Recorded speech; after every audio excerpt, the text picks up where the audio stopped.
নমস্কার, আমি শেখর আর আপনারা দেখছেন এনপিএস নিউজ বাংলা। সময়ের সাথে আপনার পাশে। রাজ্য পুলিশ প্রশাসন তারা সর্বদাই চেষ্টা করে জনগণকে স্বস্তির একটু নিঃশ্বাস দিতে। দেখবেন, চোখ যদি আপনি চারিদিকে ঘোরান, পুলিশই থাকে একমাত্র আপনার শক্তি হিসাবে। তাই পুলিশই কোনো অসামাজিক কাজ, কোনো বাজে কাজ, তা থেকে জনগণকে অ্যালার্ট থাকার জন্য বিভিন্ন রকম প্রকল্প এই পুলিশের মাধ্যমেই রাজ্য সরকার প্রয়োগ করে। যেমন সেভ ড্রাইভ সেভ লাইফ, এবং আজকে জাতীয় ড্রাগ দিবসে হাওড়া সিটি পুলিশের অন্তর্গত ধুলাগুড়ি ট্রাফিক গার্ড পুলিশ কর্মীদের নিয়ে এক সচেতন র্যালি করেছিল সকালবেলা, যেখানে যাদের উদ্দেশ্য যে আপনারা মানুষ, আপনারা সুস্থ থাকুন, আপনারা শান্তিতে থাকুন, অসামাজিক কাজ থেকে নিজেদেরকে বিরত রাখুন, এটাই ছিল মূল উদ্দেশ্য। আমাদের প্রতিনিধি পৌঁছেছিল ঠিক সেই জায়গায়। আমাদের প্রশ্নের উত্তরে TI of Dhulagori traffic guard স্বরূপ সেন কি বললেন শোনাবো। তার আগে দেখুন কিভাবে এই র্যালিটি পরিচালিত হলো। মাদকদ্রব্য সেবন থেকে দূরে থাকো। আজ 26শে জুন আন্তর্জাতিক মাদক বিরোধী দিবস উপলক্ষে হাওড়া সিটি পুলিশের অন্তর্গত ধুলাগুড়ি ট্রাফিক গার্ডের উদ্যোগে পুলিশ কর্মীদের নিয়ে সচেতনতা পথযাত্রা শুরু হয় সকাল 10টা নাগাদ।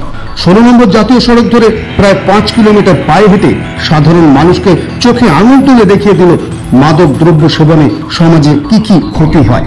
মাদক দ্রব্য সেবন থেকে সূত্রপাত অসামাজিক কাজে, পরিবারের অশান্তির দানা বাঁধে হিংসার সৃষ্টি এই মাদকেরই জন্য। তাই আর নয়, বেরিয়ে আসুন মাদক দ্রব্যের বেড়াজাল থেকে, সুরক্ষিত সমাজ গড়ুন, পরিবারের মুখে হাসি ফোটান। পুলিশের এহেন উদ্যোগে খুশি পথচারী থেকে সাধারণ মানুষজন। কি বললেন TI of Dhulagori traffic guard mister Swarup Sen, শুনব। Bureau report, NPS news Bangla, Dhulagori, Sankrail, Howrah.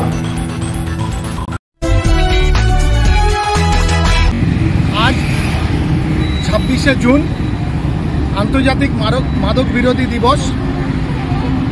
আমরা পুলিশের যেমন ট্রাফিকের বিভিন্ন কর্মসূচি নিয়ে থাকি, তাই এটাও আমাদের সামাজিক দায়বদ্ধতার কারণে এটাও আমাদের একটা অনুষ্ঠান, যে আমরা এই ছোট্ট র্যালির মাধ্যমে আমরা আজকে এই বিশেষ আন্তর্জাতিক মাদক বিরোধী দিবসে প্রত্যেকটা মানুষের কাছে এই বার্তা পৌঁছে দিতে চাই যে এই যে অসাধু চক্র আমাদের দেশে বা বিশ্ব ব্রহ্মাণ্ডে যে ইয়াং জেনারেশনকে নষ্ট করে দেওয়ার জন্যে এই যে মাদক, যেগুলো অবৈধ মাদক আমাদের বিভিন্ন চোরা পথে যুব সমাজকে নষ্ট করে দেওয়ার জন্য যে চারিদিকে এর চেষ্টা চালিয়ে যাচ্ছে, তার বিরুদ্ধে মানুষকে সচেতন হতে হবে এবং তার জন্যে আমাদেরকে সজাগ দৃষ্টি রাখতে হবে।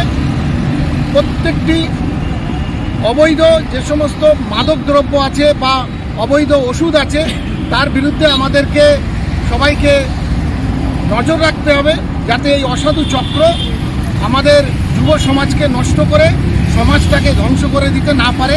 তার জন্যই আমরা এই ছোট্ট র্যালির মাধ্যমে আমরা আজকে মানুষকে, সমস্ত শ্রেণীর মানুষকে সজাগ করতে পারি।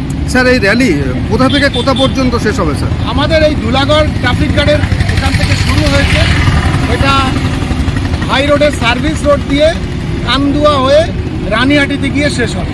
এই মাদক দ্রব্য চোরা পথেই বেশি ব্যবহার বা বিক্রি হয়, সেই জায়গায় দাঁড়িয়ে আজকের এই সচেতন বার্তা কতটা কার্যকর হবে, কিভাবে কার্যকর হবে? আমরা হয়তো আজকে এই ছোট্ট র্যালি করছি, কিন্তু এটাই শেষ নয়। প্রত্যেকটা মানুষকে যদি কোনোভাবে তাদের নলেজে আসে যে কোথাও এরকম চোরা পথে মাদক সরবরাহ হচ্ছে বা বিক্রি হচ্ছে, তারা যেন সবসময়, যে কোনো সময় আমাদের প্রশাসনের সাথে যোগাযোগ করে, যাতে আমরা তাদের বিরুদ্ধে উপযুক্ত অ্যাকশান নিতে পারি। এবং যে যুব সমাজকে আরও বেশি এগিয়ে আসতে হবে, কারণ তারাই হচ্ছে সমাজের ব্যাকবোন। তাদেরকে যদি ধ্বংস করে দিতে পারে, তাহলে কিন্তু সমস্ত সমাজ নষ্ট হয়ে যাবে। তাই যুব সমাজের সবার আগে কর্তব্য। কারণ আমরা দেখি যে অনেকে হয়তো মজার জন্য আজকে একটু কোনো ড্রাগ সেবন করলো, কিন্তু সেই মজাটাই আজকে এমন জায়গায় পৌঁছে যাবে যে সেই মাদকাসক্তের ফলে তার পুরো জীবন এবং সমাজ আস্তে আস্তে ভেঙে পড়বে। সুতরাং আমাদের প্রত্যেকটা মানুষকে এর বিরুদ্ধে পদক্ষেপ নিতেই হবে।